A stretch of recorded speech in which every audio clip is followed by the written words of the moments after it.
Om Swastiastu. Assalamualaikum warahmatullahi wabarakatuh. Shalom, nama budaya, Salam kebajikan. dan salam sejahtera bagi kita semua. Perkenalkan, kami dari kelompok Adam. Di sini kami akan mempresentasikan mengenai student project kami yang berjudul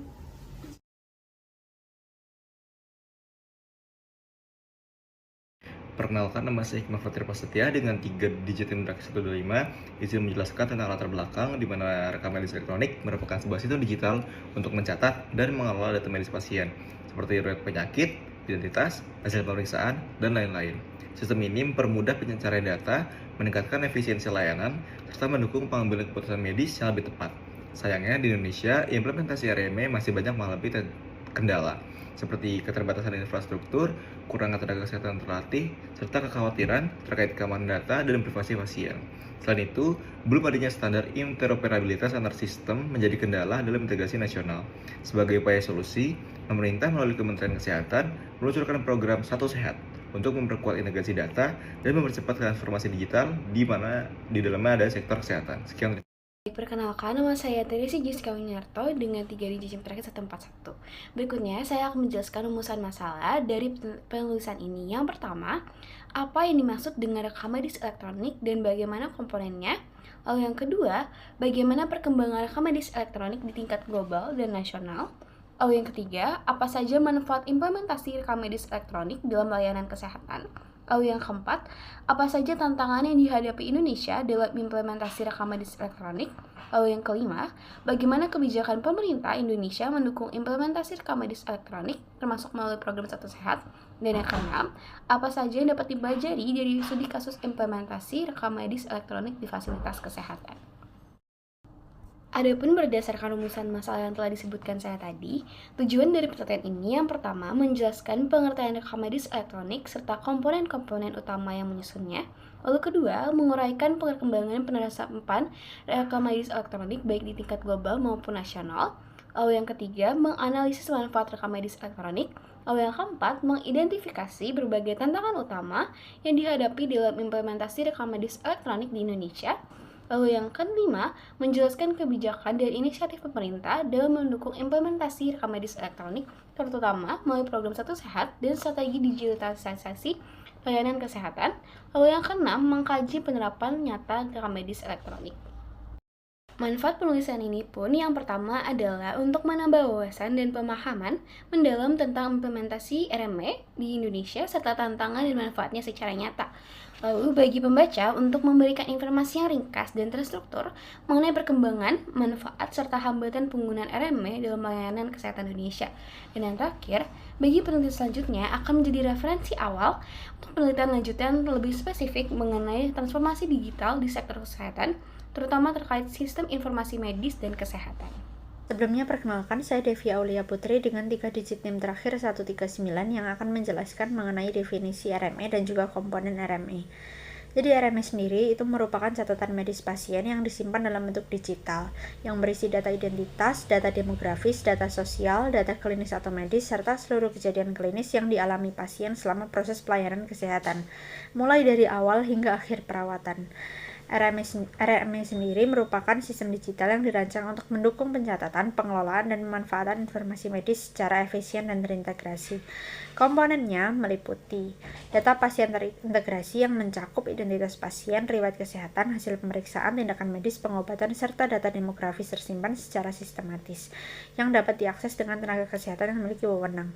Selanjutnya, dukungan keputusan klinik atau clinical decision support yang berfungsi untuk membantu profesional medis dalam pengambilan keputusan melalui fitur peringatan alergi, interaksi obat, dan lain-lain.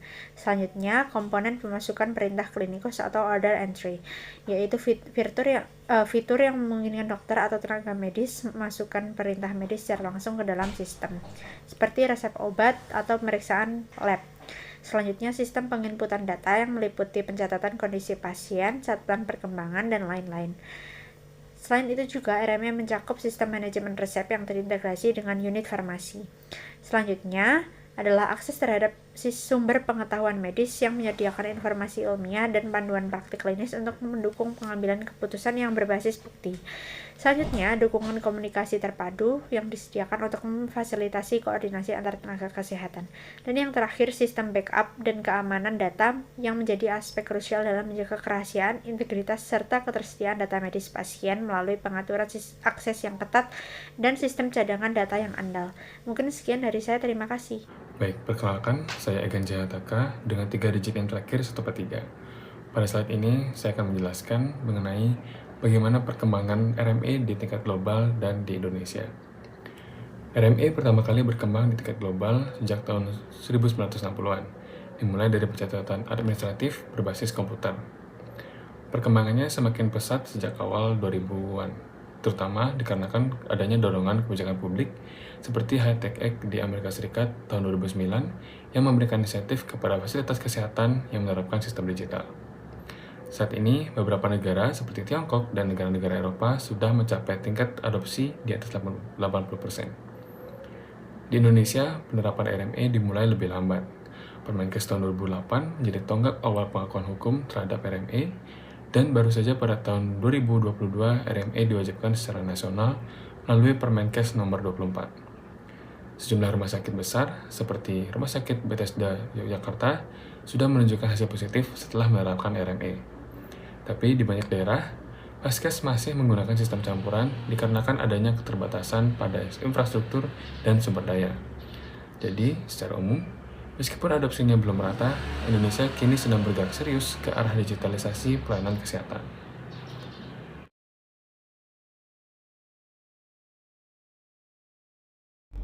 Baik, sebelumnya perkenalkan, nama saya Nathan Tarmeli Halim dengan 3 digit NIM terakhir 123. Di sini saya akan menjelaskan mengenai efisiensi administrasi dan operasional. Untuk efisiensi administrasi sendiri, RME secara signifikan mempercepat proses pencatatan dan pengambilan data pasien, sehingga waktu yang dibutuhkan untuk administrasi berkurang dibandingkan dengan sistem manual. Kemudian data pasien tersimpan secara terpusat dan terintegrasi, sehingga memudahkan akses oleh tenaga kesehatan dan administrasi. Kemudian pengisian data yang lebih lengkap dan sistematis, dan juga mendukung kelengkapan dokumen medis, serta memudahkan proses audit dan pelaporan administrasi.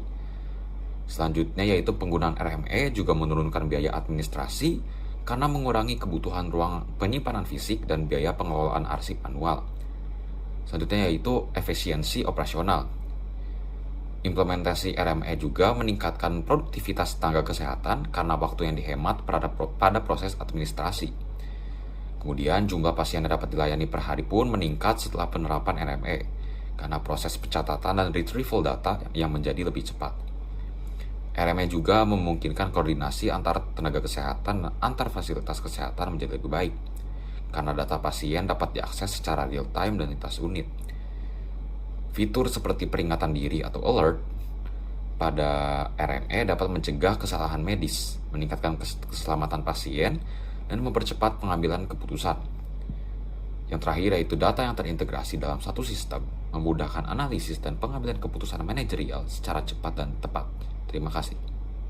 Perkenalkan, nama saya Iqmal Fatir Prasetya dengan 3 digit terakhir 125, izin melanjutkan tentang peningkatan kualitas pelayanan dan keselamatan pasien, di mana penerapan rekam medis elektronik berkontribusi signifikan terhadap peningkatan kualitas pelayanan dan keselamatan pasien melalui pencatatan data yang lebih lengkap, akurat, dan mudah diakses.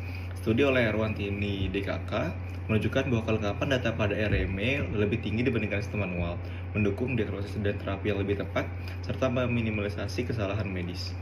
RME juga menyediakan fitur peringatan otomatis terhadap alergi atau interaksi obat yang meningkatkan keamanan pasien. Sekian, terima kasih.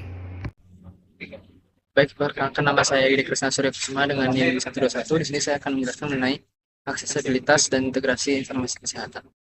Di aksesibilitas informasi kesehatan melalui rekam medis elektronik memungkinkan tenaga medis dan pasien mengoperasi data kesehatan secara cepat, akurat, dan mudah diakses kapan saja. Portal pasien memungkinkan pasien mengakses hasil pemeriksaan dan rencana perawatan, mendorong keterlibatan aktif pasien dalam pengelolaan kesehatannya. Integrasi informasi. Integrasi informasi kesehatan adalah penggabungan data dari berbagai fasilitas pelayanan kesehatan dalam satu sistem yang terhubung dan interoperabel. Di Indonesia, integrasinya didukung oleh Platform Nasional Satu Sehat, menghubungkan puskesmas, rumah sakit, laboratorium, dan apotek untuk saling bertukar data secara real-time. Baik, sekian dari saya. Terima kasih.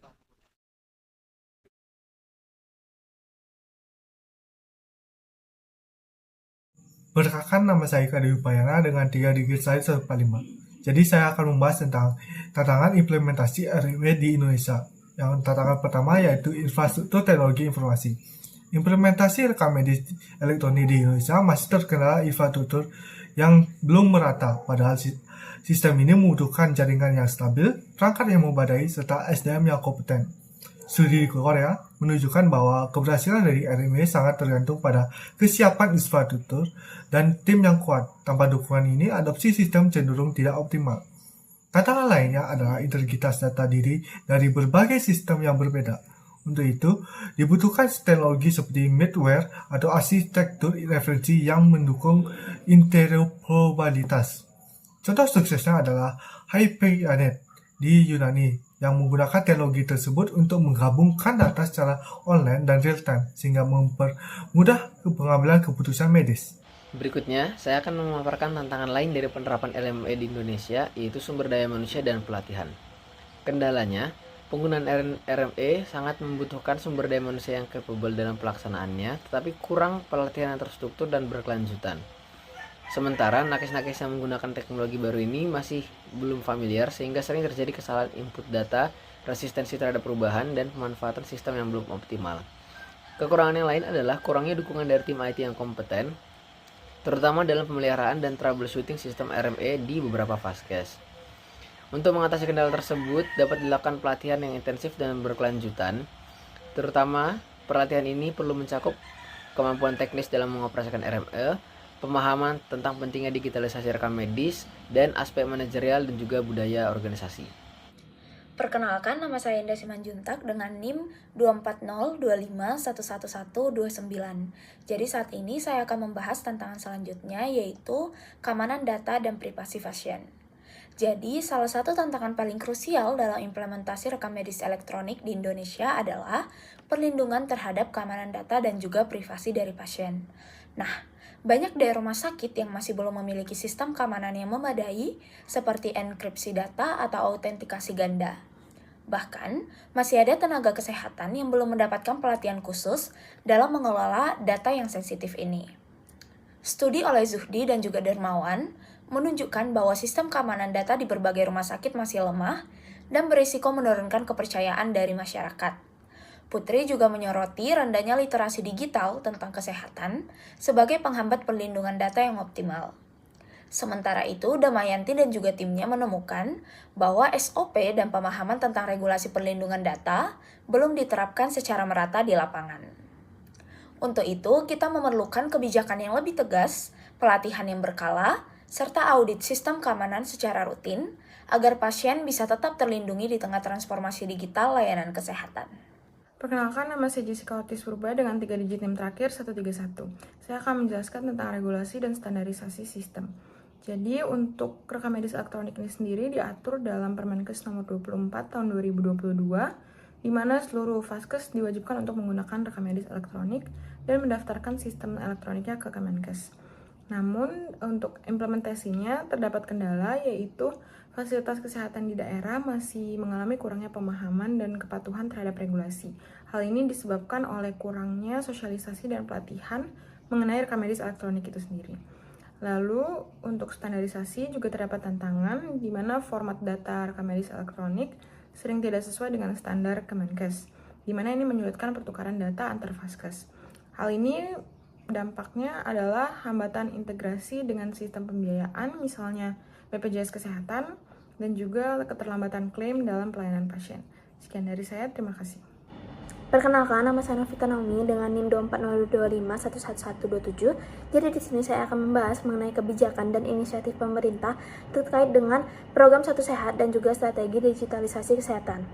Kita bahas dulu dari Satu Sehatnya, di mana Satu Sehat ini merupakan aplikasi digital yang dikembangkan oleh pemerintah guna untuk mempermudah dari masyarakat menjangkau dari layanan kesehatannya. Nah, Satu Sehat ini sendiri merupakan pengembangan lanjutan dari aplikasi yang sebelumnya disebut dengan Peduli Lindungi, di mana Peduli Lindungi ini dibuat pada saat pandemi COVID-19 guna untuk mengidentifikasi dari individu dan melakukan pemantauan kepada masyarakat agar penanganan dari pandemi itu sendiri menjadi lebih efisien. Di satu sisi, Satu Sehat ini merupakan aplikasi yang gunanya itu untuk melihat dari kesehatan yang ada di Indonesia secara menyeluruh, bukan pada saat pandemi saja. Fitur dari Satu Sehat sendiri itu meliputi dari ringkasan medis, rekam medis, kemudian juga pencarian obat dan tenaga kesehatan, kemudian juga pengingat untuk konsumsi obat, informasi mengenai vaksinasi dan imunisasi, catatan kesehatan harian, hasil tes COVID-19, dan sebagainya. Selain itu, ada juga penelitian yang dilakukan di Kelurahan Yatnyono, Ungaran Barat, Dusun Blaten, terkait dengan kepuasan pengguna aplikasi Satu Sehat itu berada pada tingkat 100%. Baik, sebelum perkenalkan, nama saya Ricida Andreas dengan 3 digit NIM terakhir 137. Di sini saya akan bahas mengenai studi kasus implementasi RME di fasilitas kesehatan.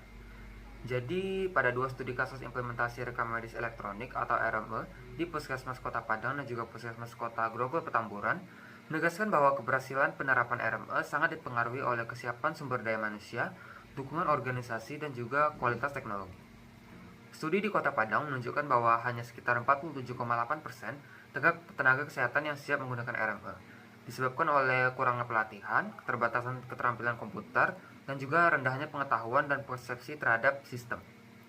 Sementara itu, studi di Grogol Petamburan menunjukkan menggunakan pendekatan hot fit dan menemukan bahwa ketiga aspek utama, yaitu manusia, organisasi, dan juga teknologi, berhubungan erat dengan manfaat RME dengan aspek manusia sebagai faktor yang paling dominan.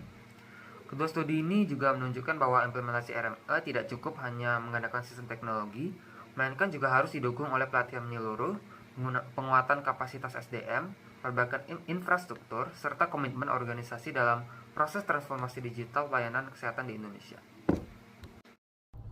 Baik, berikut merupakan studi proyek kami. Sebagai penutup, dapat disimpulkan bahwa penerapan rekam medis elektronik atau lebih sering disebut juga dengan RME merupakan bagian penting dalam transformasi digital di sektor kesehatan.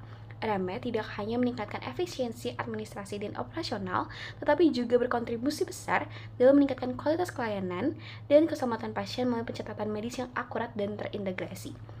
Meski begitu, implementasi RME di Indonesia masih sangat menghadapi tantangan berbagai keterbatasan dari infrastruktur teknologi informasi, kesiapan sumber daya manusia yang belum merata, serta masalah keamanan data dan regulasi yang belum seragam. Oleh karena itu, peran pemerintah sangat penting, salah satunya melalui program Satu Sehat dan strategi digitalisasi kesehatan nasional. Keberhasilan digitalisasi ini membutuhkan kolaborasi dari berbagai pihak, mulai dari pemerintah, tenaga kesehatan, pengembangan teknologi, hingga masyarakat yang luas. Dengan sinergi yang kuat, kita dapat mewujudkan sistem layanan kesehatan yang lebih modern, efisien, dan berorientasi pada pasien. Sekian dari kami, terima kasih. Om Swastiastu.